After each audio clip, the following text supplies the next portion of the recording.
All right,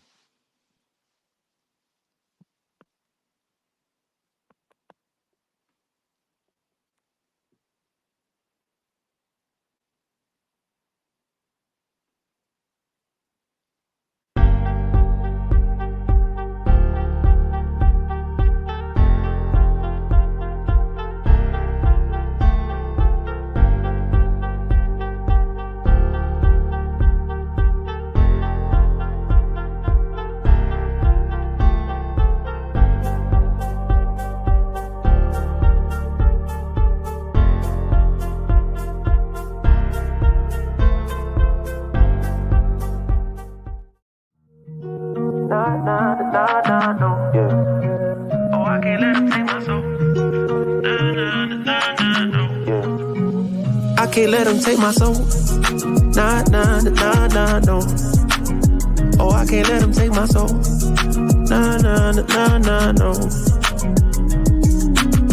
See, we was cool right before it hit the fence. But it hit the fan when I got him down at the bench. When I took a break, I had to leave and go get cleansed. God forgive me for all my sins. I can't say these hoes, cause my last name ain't Kent. Cooking on the stove, that's the way he paid the rent. Working on the pole, that's the way she pays tuition. Better watch your soul, cause you know they trying to get it. Yeah, yeah. I learned my right from wrong on the song. I let my heart bleed on my sleeve through microphones. I'm trying to right my wrongs by writing out my wrongs. Ran through a check, cause it's hard to live off bread alone. So if you see me slipping, yeah, let me know. Cause it ain't the end of times yet, I know, but it's getting close. Yeah, I need my space to breathe. Hi, this is Pastor Jermaine Oliver, pastor of Brampton Baptist Church. And we're here today, we're discussing gun violence. Gun violence, and this is what I think. I'm thinking about, my son got killed with gun violence in Kingdom Home Projects about 2 years ago. And ever since then, I dedicated a great part of my life into trying to resolve the issues of gun violence and gun prevention. And I've been doing studies throughout the world, not only right here in Savannah, Georgia, but different cities and different states that have taken bites at this crime through gun prevention. And what can we do to prevent gun violence? I know that it's going to take a village. It's going to take several different ways. There's no one way to resolve gun violence. But if we all put, something in the pot and come together, I believe we can slow it down and maybe perhaps stop it. Uh, one of the things that I learned today was to listen to the young people from all races, all classes, all sexualities. It's the same thing going on in Florida, Baltimore, Philadelphia, all throughout the country. And we are unifying to speak truth to power. By unifying, first we need to recognize that it is a problem of gun violence, and we have renewed hope that together we can prevent gun violence, not just in the case of mass shootings, but also in the case of domestic violence, suicide, community violence, and violence involving law enforcement. We first developed this list after the Sandy Hook tragedy in 2012. The public health approach has evolved since then. It's more action, more things getting involved, more people are getting involved and try to solve gun violence because it's hitting home more and more. Not only that we are killing each other as a race, but it's killing is going on all around, especially the mass shooting. Here recently in Atlanta, Georgia, we had a mass shooting of a young teenager who was angry and came in and just started shooting. This has to stop. Right now, the U.S. firearm injuries are at an epidemic high. Statistically, 270 people are getting killed in a day. That's over 40,000 die each year since 2017 from firearms. Gun violence has caused the economy annually also $229 billion. One of my points that I want to point out is no one single policy is going to solve it all. However, the village approach would do a great job. That's all us working together collectively, bringing our ideas, supporting one another, and walking in unity. And we must listen to our youth because our youth are living it out there phenomenal and they have some great ideas, some great ways to stop this violence. But we have to work together. Instead of talking to them, we need to talk with them and unify. Everybody get a unified effort to stop gun violence. So today we are going to have a discussion on policies that we believe work. I've been doing a lot of research for different cities, different states, and seeing what they were doing to stop gun violence and what have been since they've made these preventive efforts. What have to statistically be after that? First, one thing that we need to do when you're going to purchase a gun, our foundation should be to have a universal background checks and the core policy important to build on a solid foundation. You know, to do the research and do a background on a person or individual to come and buy a weapon. This is an action to inform our legislator and also enable them to take action. There's several preventive ways that we can prevent the use of and the buy of firearms. In Connecticut and in Indiana, they have a ERPO order, and that is the Extreme Risk Protective Orders. And I see the risk of gun violence as a puzzle. And one of the valuable pieces to solve this puzzle is how can we prevent someone from seriously hurting themselves or someone else after purchasing a weapon. So the ERPO is Extreme Risk Protection Order. It's some things that are already in effect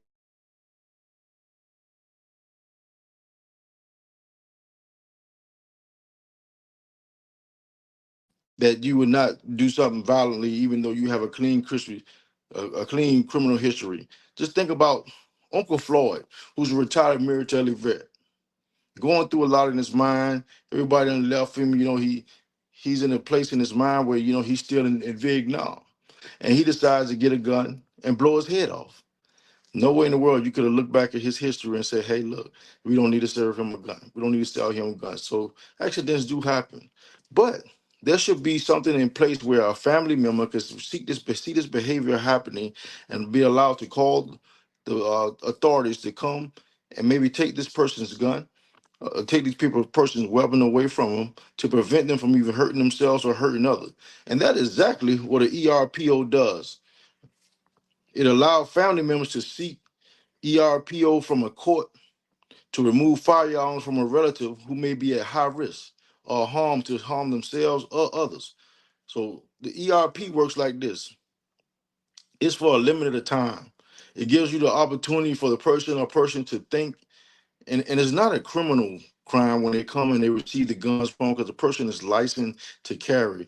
They just because they hold up, you need a minute to think about your actions. You've been having some strange behavior going on lately, and others had noticed it and called us to come and kind of help you out.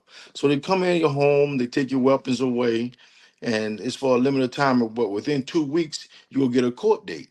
And when that court date comes, you're allowed to go in and explain your situation, explain what you're going through, and the family or whoever called are allowed to have a statement at that time of how they managing you or how they see or observing you, what type of behaviors that you have that make them think that you may be at risk of hurting yourself or harming others.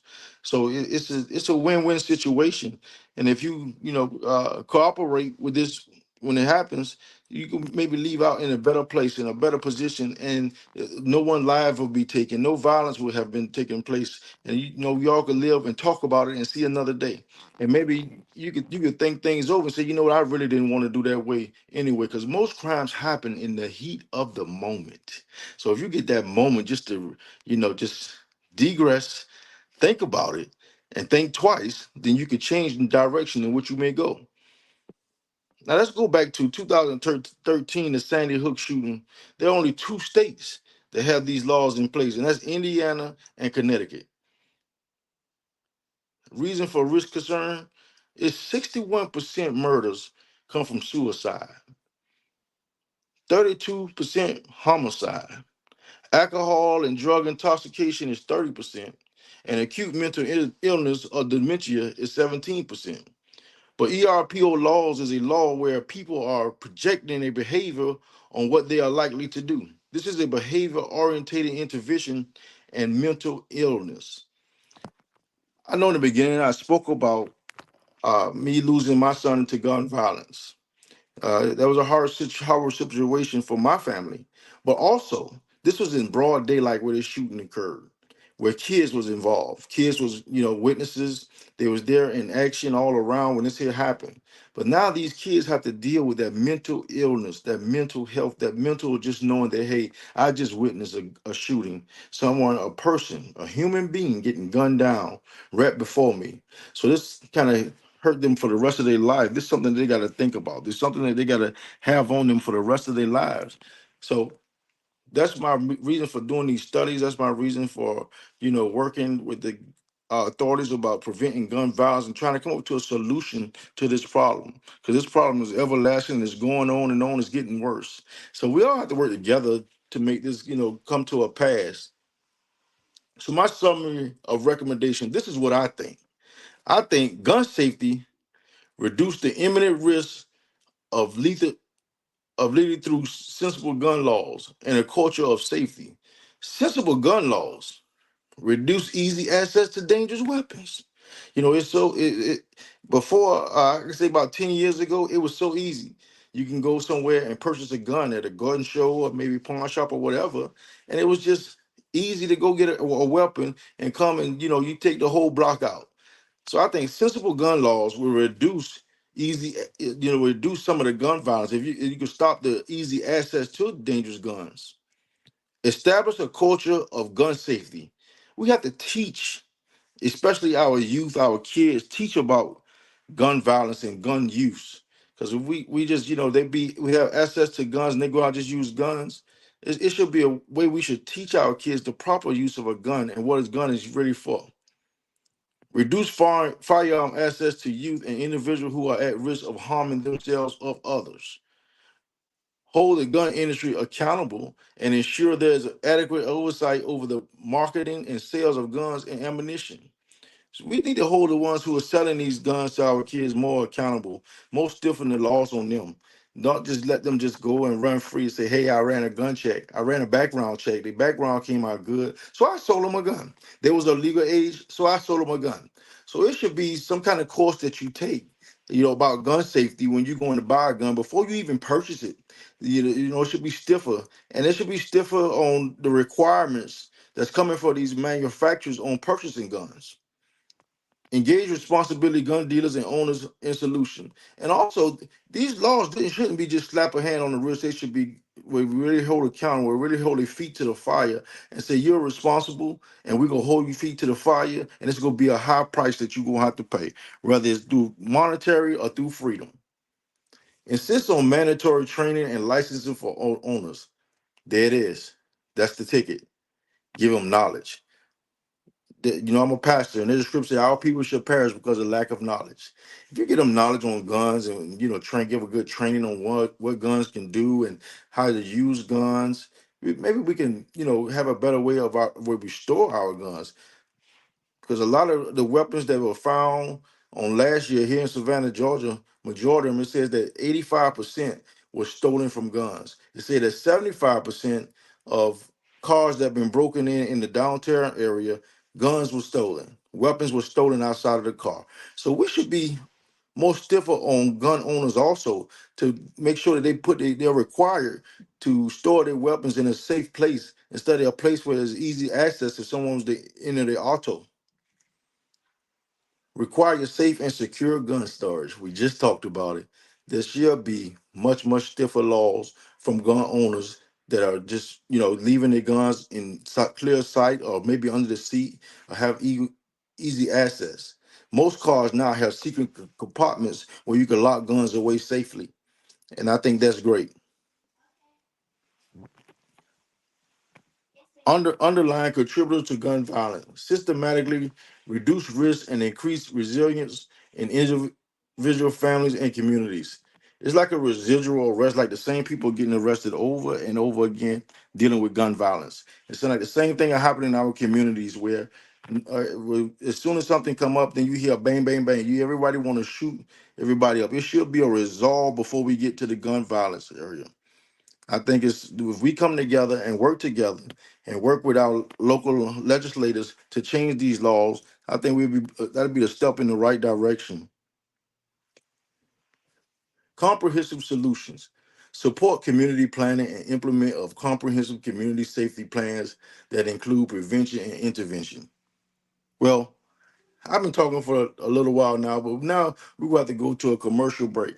And after commercial break, we're going to dive right back in it, and we're going to get deeper and deeper into this prevention of laws and prevention of gun violence. I'll be here when you get back. Hey there.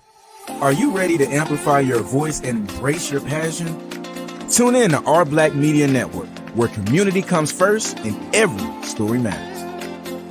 We're here 24/7, delivering powerful content on everything from financial literacy to the latest in sports and mental health. We are unapologetically real, reflecting the heartbeat of our community with programs that inspire, empower, and drive change. Join us on all major media platforms to celebrate our unique voices and advocate for the change we want to see. With over 50K monthly viewers, our network is your go-to destination for authentic, engaging content. Be a part of the movement. Be a part of the change. Tune in to Our Black Media Network today and let your voice be heard.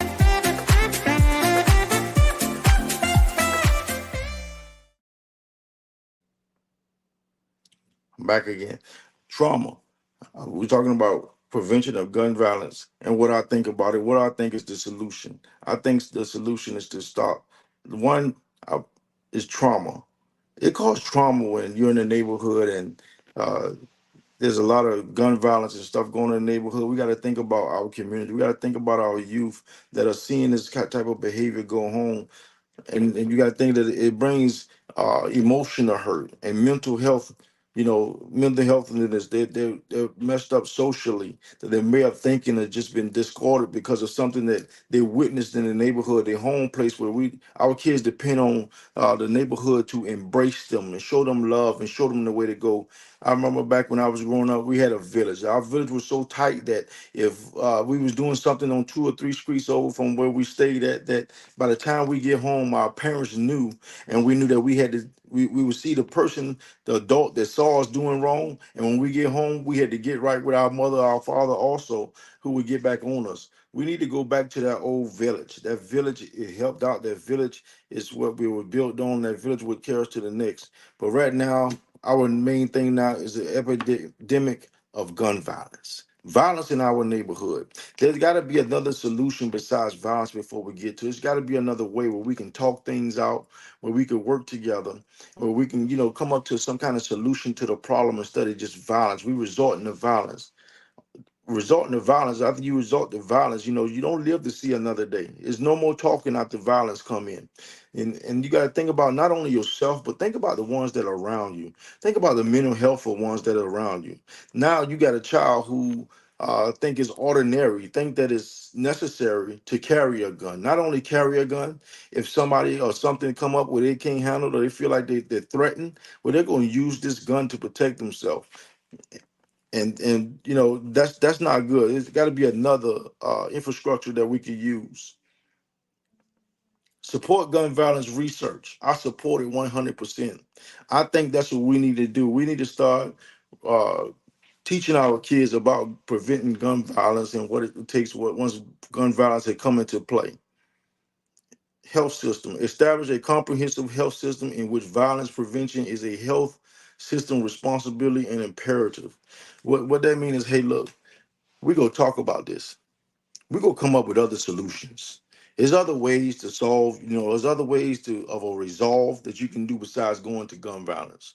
You know, so since this has happened to me personally, that my son has been killed through gun violence, I have dedicated a great big of my life into preventing this from happening to any other families. And that's the worst call that you can get as a parent, is that your child has been shot down or gunned down. So it takes healing, a lot of community healing to prevent community trauma.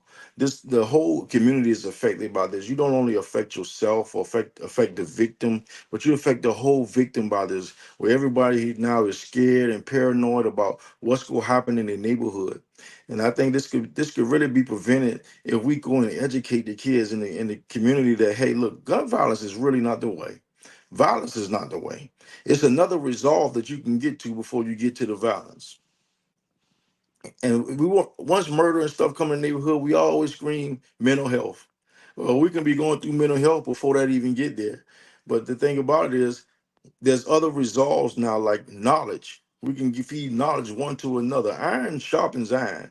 So we can tell each other about experiences, tell about other things about what we see or what we have seen to prevent this from keep going on over and over in our community. The thing is, we need to change the minds of our youth. Because when you change your mind, that's the most powerful change you can make is the change of a mind. Change the mindset. Get the mindset of violence out of the neighborhood. And get the mindset of, you know what, it's more that we can do. We can go play basketball, we can go play football, or anything we want to do to get this out of us, but violence is not the way. Because violence, I won't be able to see you next week. Because violence is no, I'm sorry. It's violence is bye bye. I'm not gonna see you again. So we need to support healthy norms about uh, the neighborhood. Explore the pathways between gun violence and harmful norms that have been about maintaining power and privilege.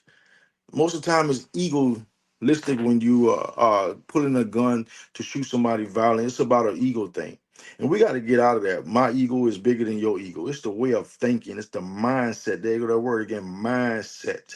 The mindset is, you know what, no weapon formed of me against me shall prosper anyway. By his stripes I am healed. This is the mindset that we ought to have on our kids, a mindset that we should have in the neighborhood that, you know what, we are together over here, and whatever problems that we have, we can talk it out. We can work these things out. It don't have to get the gun violence over where I stay at, because we got to understand that we want to be here to build each other. We got this old slave man mentality, crab in the basket mentality, where we try to pull each other back down. It don't have to pull you down if we working together. If we working together to come out of where we at, or we working together to have a brighter future, we working together for our kids to not even have to go through the struggle that we are going through, then this to be understand we ain't got time for violence. Our time and everything is dedicating on bettering ourselves. So we got to get out of that.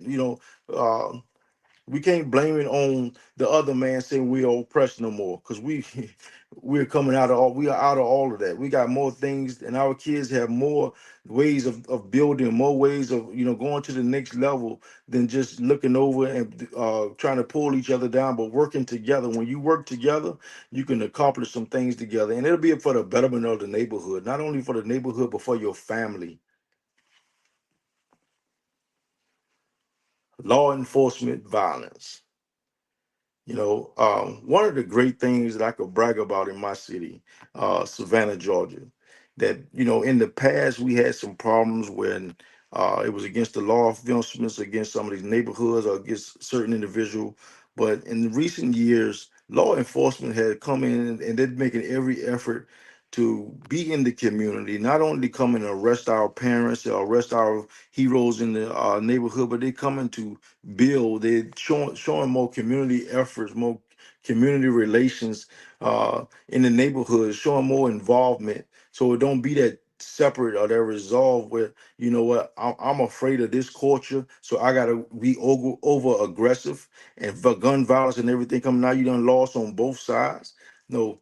In Savannah, Georgia, they have come up with a solution about community resource officers, and the community resources officers are in the neighborhoods on their feet, and they're building relationships. They let them know that the law enforcement is really here to serve you and protect you. So that's a great resolve that has been taking place here in Savannah, Georgia. Full recommendations for preventing gun violence and gun safety.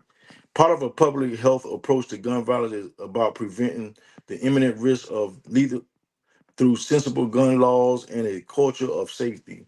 Sensible gun laws reduce easy access to dangerous weapons. Now, what do our kids need with an AK-24, AK-47? Our kids don't need that. Uh, our kids, to protect yourself, we don't need that. At any cost, when any purpose in the world now of you going to get an AK-47, then you got bad intentions. So these weapons should be really off limits to a group of people. These weapons should be to, really in the army. When you're thinking about taking a whole block out, AK-47, there's no animal you can shoot that you'll want to eat after you shoot them with an AK-47. So it's just we should be more stronger at what we sell to our kids. We're strong what we sell to individuals that are going through. It should be mental classes. It should be classes of, hey, what do you need? Someone should be able to say, hey, what do you need with this type of weapon? We got to show some kind of responsibility, not only on buying these weapons, but also selling these weapons. It got to be a different form of responsibility, a higher level of responsibility, a higher level of also penalties when these weapons are sold and these questions are not asked, or this course is not taken. Don't find, you don't want to find out after, the kid, or the young adult done went and killed up 20 or 30 people at the school, that hey, it was a mental health situation. You don't want to find it after. So we stop and we jump in front of this right here at the beginning, and we don't have to worry about getting it at the end. And we should do this. We should have this, waiting periods. It should be a waiting period because, like I said, if you're going out and you into something, you could be in the in the emotional part of it, in the heat of it, and you're going to buy this weapon and you're allowed to receive this weapon. But if it's a waiting period for when you to receive this weapon, sometimes you may say, what, I don't want that. That's too much for me. I don't want that type of weapon. I want a smaller weapon. Well, I want something else that I can use. I don't even want that weapon at all. It's giving that time to think, that time to resolve in your mind. Like I said before, it's a mindset. And we have to, have to really change our mind. It shouldn't be just easy. Okay, I passed the background check, so now I'm gonna get an AK-47. Not only one, but I'm gonna get two AK-47s because I passed the background check. No, it should be a waiting time. And it should be established in the culture itself about gun safety. Everybody should be aware of gun safety. It should be a course that you go to through before you even start to pick up this gun to get this big rifle or this big automatic gun. It should be a course you had to take. Just and that course um, could be a course of prevention. It could be a course of having a change of mind, give you a more chance to think about, okay, why I'm really hitting this gun.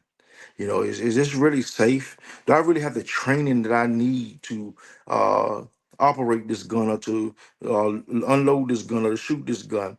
It should, it's just too easy now to go and get an assault weapon and not only destroy yourself but destroy everyone around you also. It's too easy. Reduce firearm access to youth and individuals who are at risk of harming themselves or others.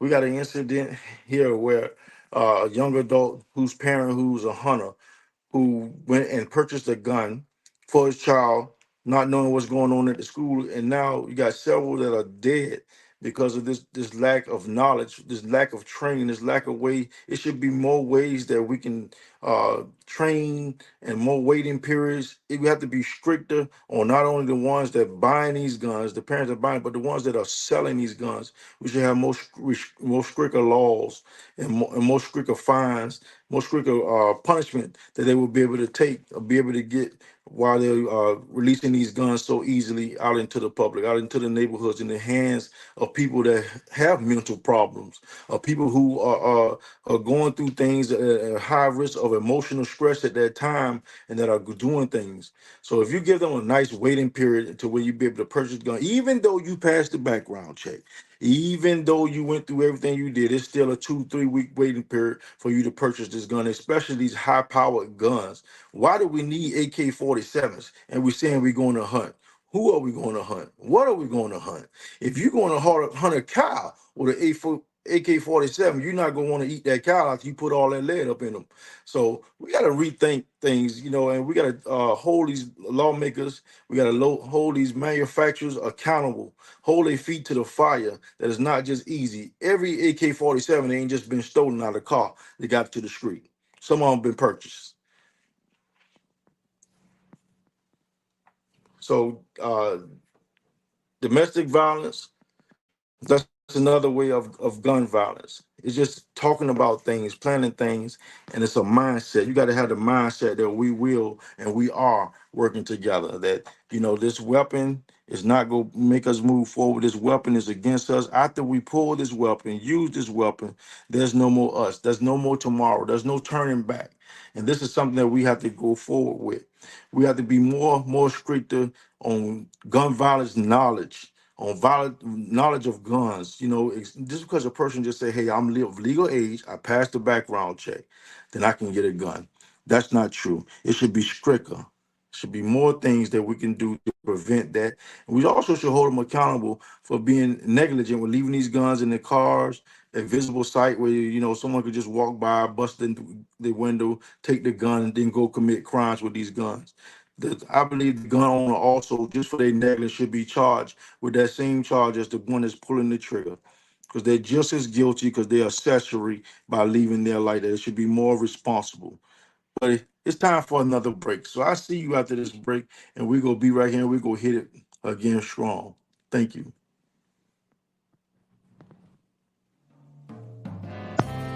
Need your garments cleaned with care and with a professional touch? Then bring them to One Price Cleaners in Garden City at the Old Farmers Market on Highway 80. Service you can count on.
It's Bishop Oliver again here talking about gun laws. Again, what I think is simply we need more education on these guns. We need more stiffer laws, not only for the ones that are buying the consumers, but also the retailers that are selling these guns, the manufacturers that are selling these guns. There should be more requirements.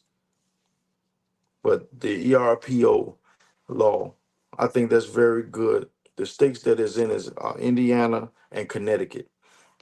And both of these states, since getting this ERPO, the Screen Risk Protective Order, um, the gun violence has slowed down. It hadn't stopped, but it slowed down tremendously.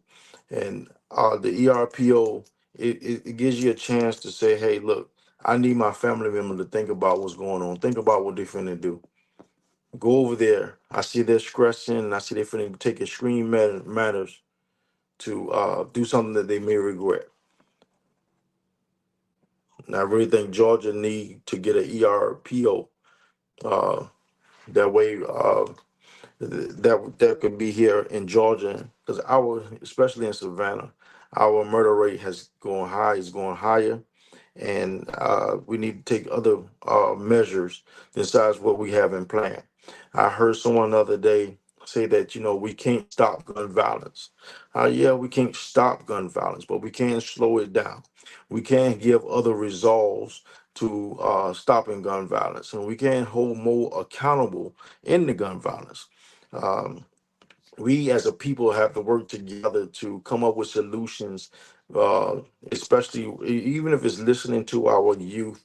I was at a rally not too long ago where youth was speaking, and they were speaking with power. They were speaking from experience, and it was making a lot of sense. Even in the world now, we're in a world now where video games is ruling, where we taking out, we send our boys in the room to play video games like Mortal Kombat all day. So that messes with your mental. That when you come out from playing that game and you go out inside the real world, you think you can just walk around and shoot people and everything is gonna be all right. It's not gonna be all right. It's complicated. It's a lot comes out behind that. So if we can spend more time with our kids, you know, especially as a black race. We spend more time with our kids talking about gun violence, explaining to them what a gun is really for. It's for protection. if especially protection of the house. If someone's getting ready to try to come in the house, here's the gun. This is where we protect ourselves from them coming and entering and harming us. Not a way of life for you to walk around like a cowboy with a gun on the side of you. Now, anytime somebody make you angry, you know that you are gonna pull this gun and you go put an end to them. So what you're doing there is you prevent it end to them and also you and everybody, all the witnesses and stuff. That witnesses, you giving them a different kind of mental health. You're messing with their mental, where this is now going to be a way of living, not only in your household but other households. And now that child at a young age got to deal with this violence that they just saw from a young age of going forward. But we can prevent that, and how we prevent that is we talk about things. Now, I remember when I was growing up, we come to the table, we didn't have cell phones. Well, around the dinner table was a time when we talk about our day. How's your day? What you learned in school today? What went on in this and that? But now you see our families to the table and there's no conversation. Everybody texting, everybody on Facebook, Instagram, Twitter. Nobody's really speaking to each other about how's your day, what's going on. That's why this bullying thing has gotten outraged also, where kids are committing suicide because of bullying.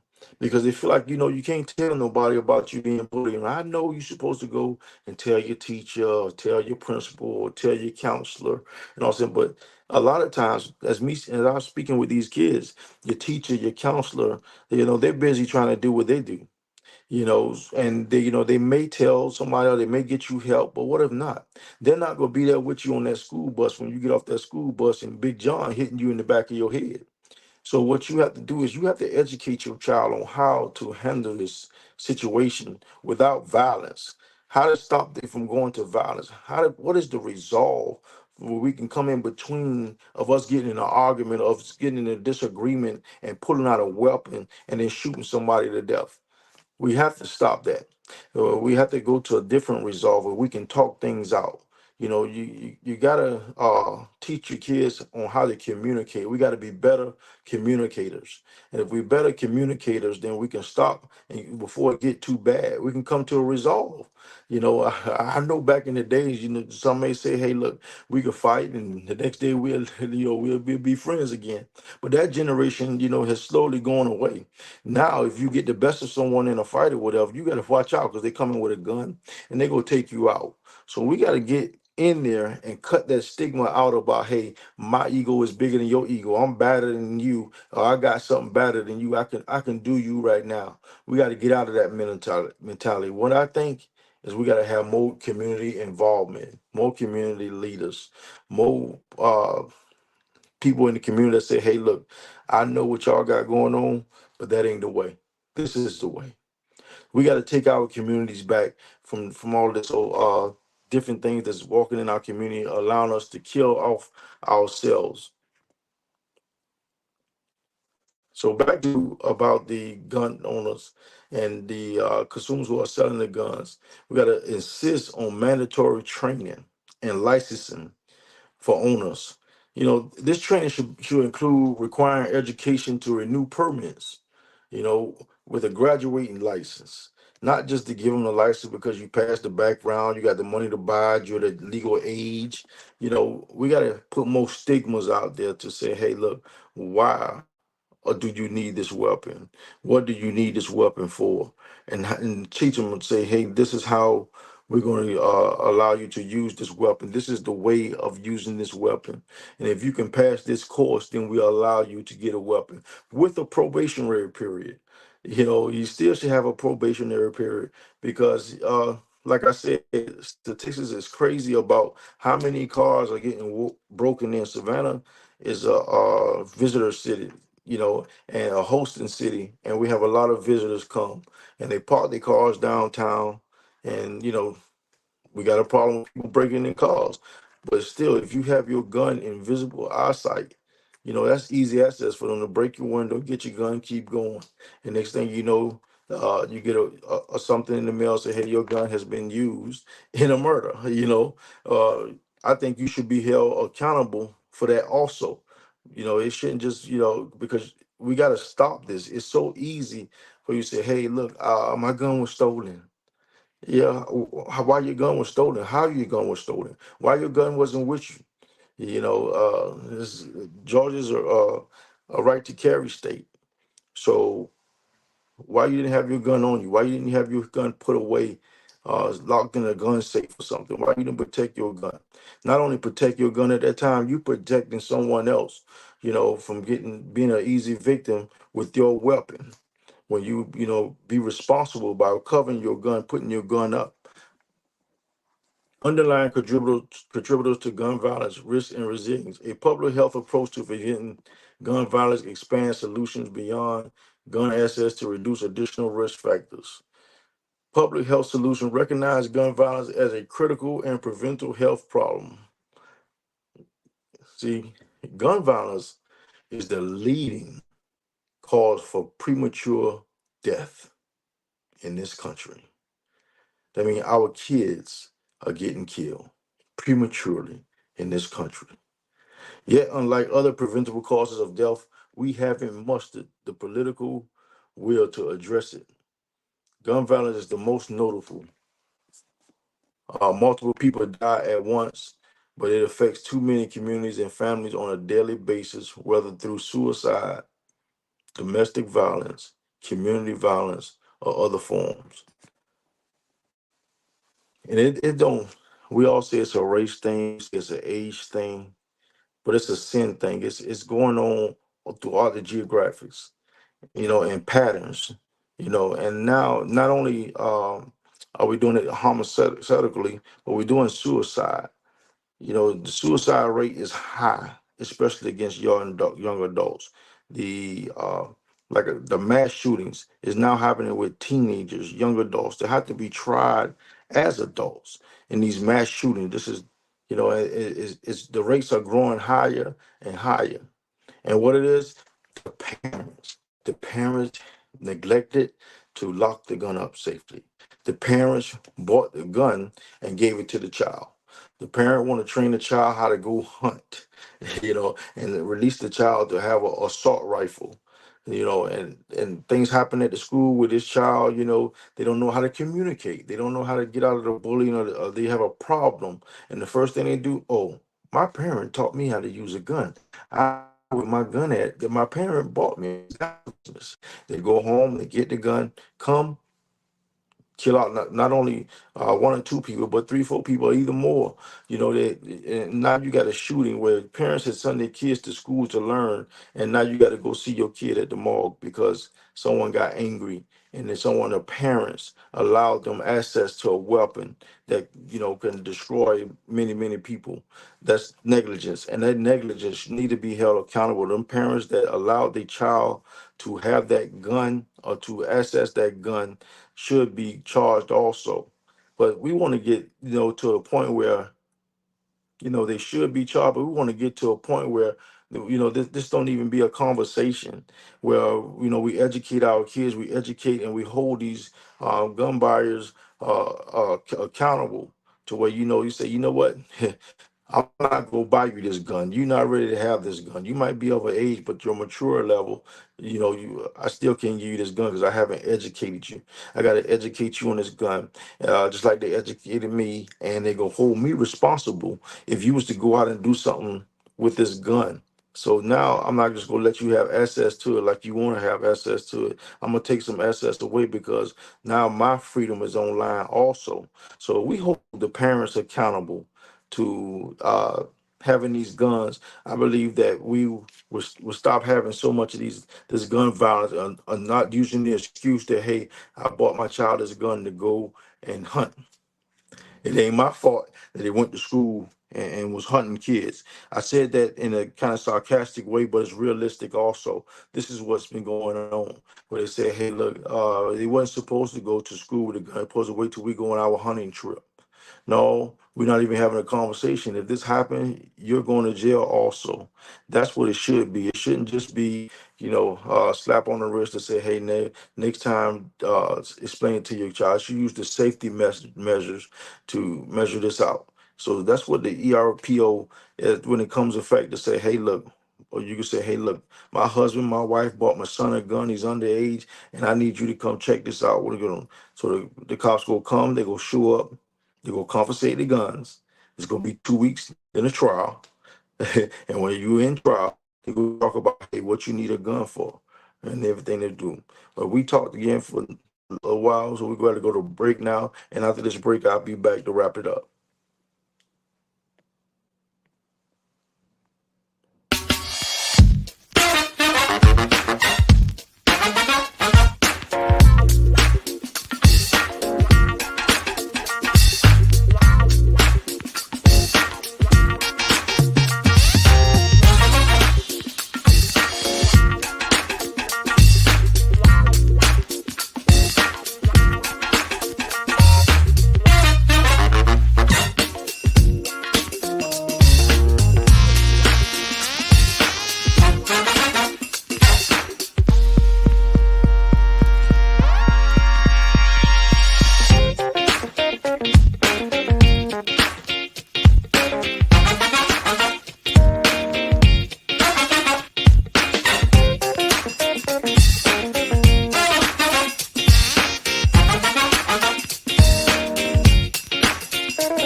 Yes, yes. So we're back talking about trauma.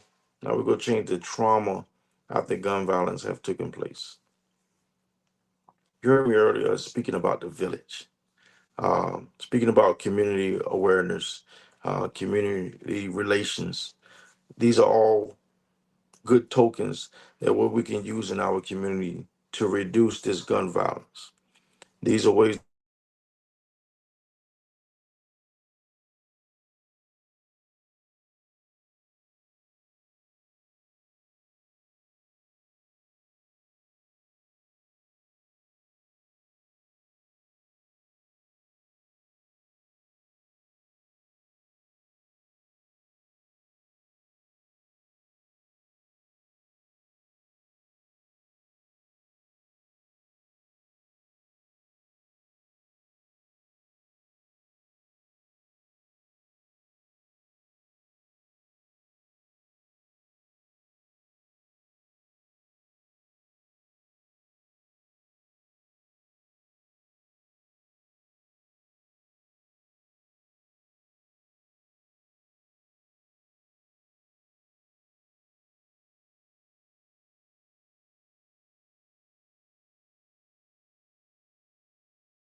I'm Patty Hewitt, and I'm worried about our future.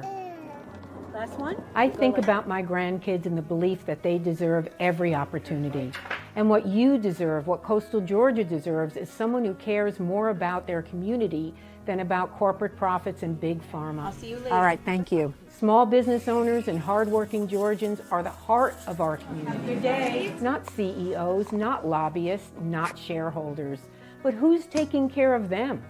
It's time to ask yourself, what do you want from your government? This is our year to stand up against what we know is wrong. No more DC politicians invading our home life. No more racism that kills dreams and spreads violence, and no more corporate greed at the expense of workers' rights and our environment. So what would be the most meaningful help to you? I've spent the last 8 years working behind the scenes, mobilizing our communities for positive change. And while that is really important work, I can't stand by and allow the same tired politicians to run this country, the same ones who've neglected the real needs of Georgians. I'm ready to take our seat in Congress so I can fight for you and your families. I vote for you. Thank you, my darling. I love you. This isn't about party lines. This is about voting for a better future for more Georgians. Enough is enough.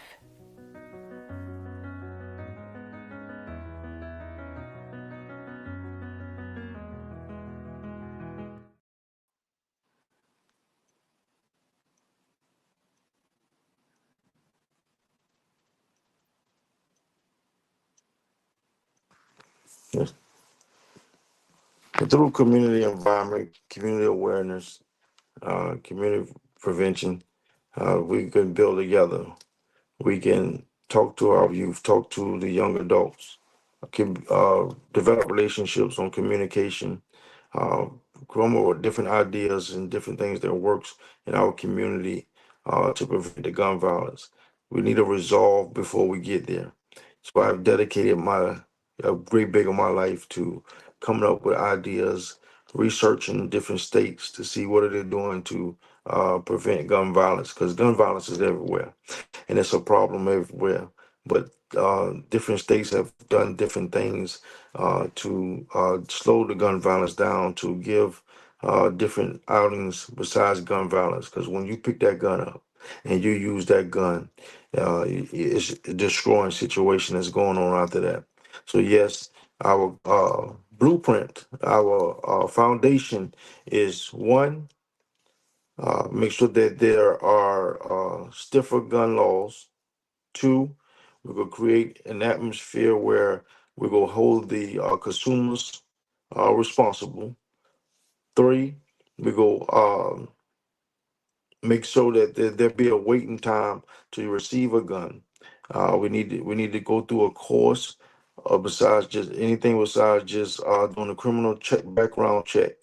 Criminal background check is good. It lets you know who's getting the gun, but uh, all criminals was not born criminals. All criminals didn't start being a criminal at that time, so it had to start somewhere. So let's not say, hey, just because we did a criminal background check, then we okay, yeah, you got someone who's not a felon that buys a gun, but as soon as they buy that gun and use it misappropriately, they're a felony.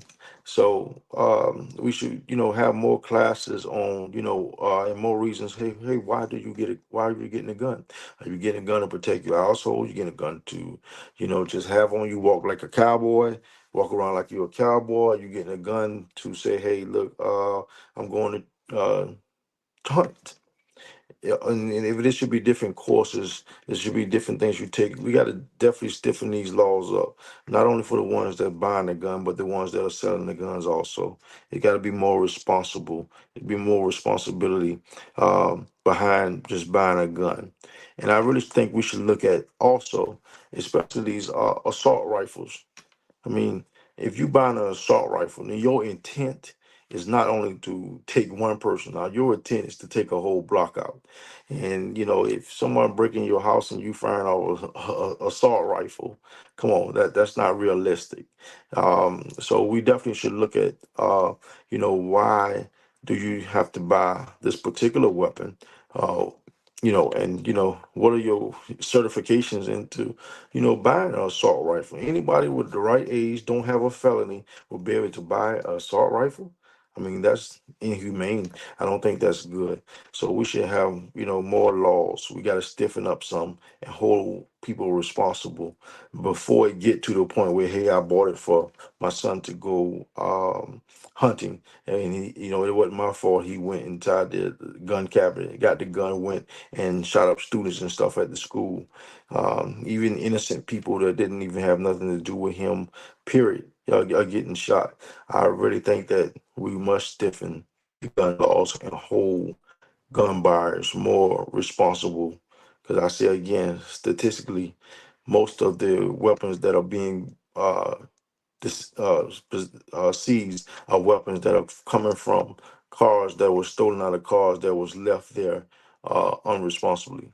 So we definitely gonna need to hold these gun owners much more responsible so they could be more reliable on locking away their gun more safely and saving lives by locking their guns away safely. So again, we come up to another commercial, and I will see you right after this commercial break to wrap up.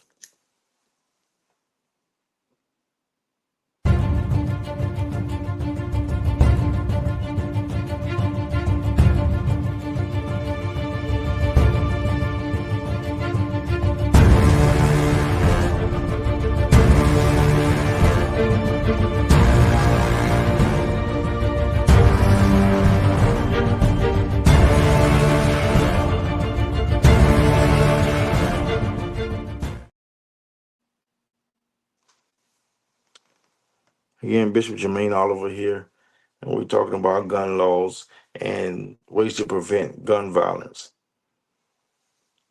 Again, we came up with EXRPO POs. That's definitely a law that the authorities, once a family member or maybe someone who's witnessed a licensed carrier that'll handle their guns irresponsibly, you can call the authorities to come and investigate, come and take this person guns away and weapons away, and they would have to go to a small trial to explain that how their behaviors are. They'll be assessed to make sure that their mental health and everything is good with them. Um, and the other measures would take place. And I did research on it that the authorities can hold the guns up to a year um, before they give them back. And this is not to disarm your home, but this is to have awareness to stop this gun violence, this senseless violence from moving forward. We definitely need a resolve, and a resolve is accountability. That's one way that I want to put it in, is holding people accountable, holding consumers accountable, holding gun owners accountable, and holding people accountable that you misappropriate the use of guns, that are out here just getting guns to shoot and kill. So if we work together in the effort to make these things happen, I believe it would be done. And a lot of good would come for us being more involved in the community, building that love back into the community, talking to not only our kids, but the young adults, each together and each other.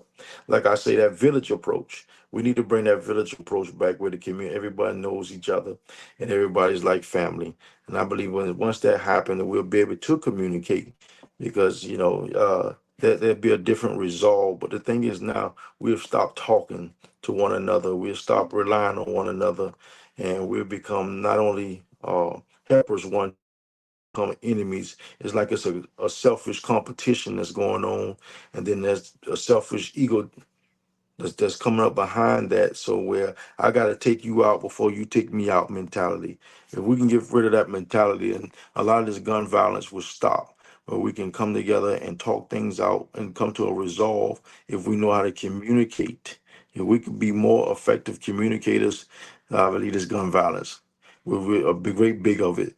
We'll be able to stop. We'll be able to cease, because it'll be a slowdown, and we will all benefit from this if we can help one another, be helpers one to another.